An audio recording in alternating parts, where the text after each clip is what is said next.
Balance scale: the rise and fall. Mike Chimombe and Moses Mpofu in the public eye.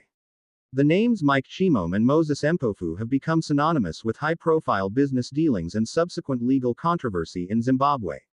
Once seen as influential businessmen, their recent conviction and sentencing have captivated the nation, shining a spotlight on issues of public tenders, corporate conduct, and the fight against corruption.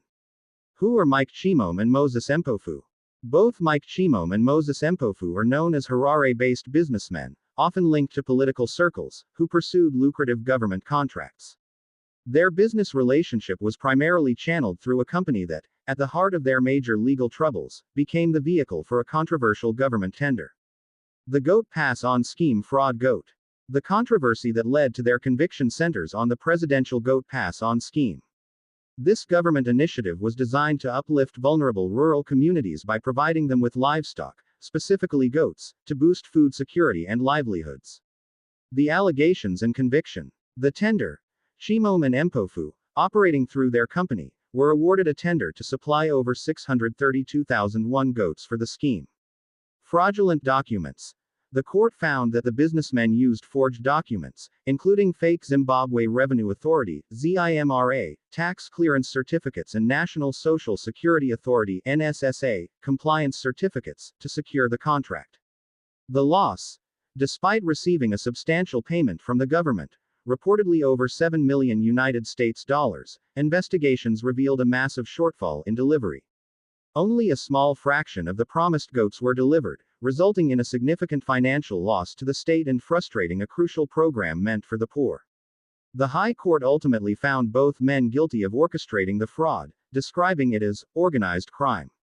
The sentences and appeal. Following their conviction, the High Court handed down significant custodial sentences in December 2025. Individual effective jail term. Key conditions.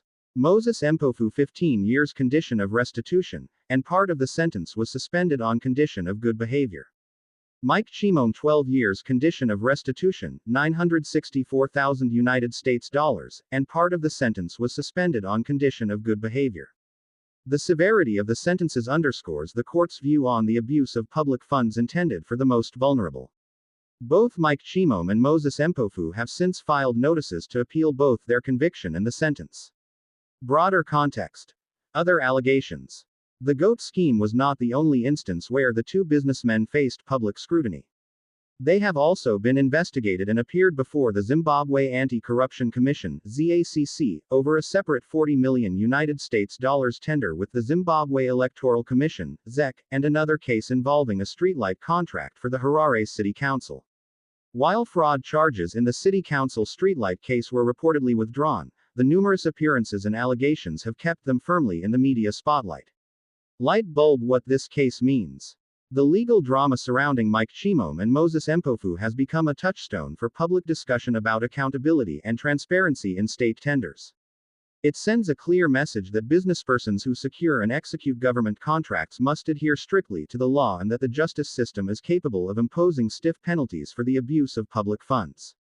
The effective jail terms handed down represent a significant moment in Zimbabwe's anti-corruption efforts, emphasizing that no individual, regardless of their perceived connections, is above the law. What are your thoughts on the implications of this case for future government tenders and business conduct in the country? Share your comments below.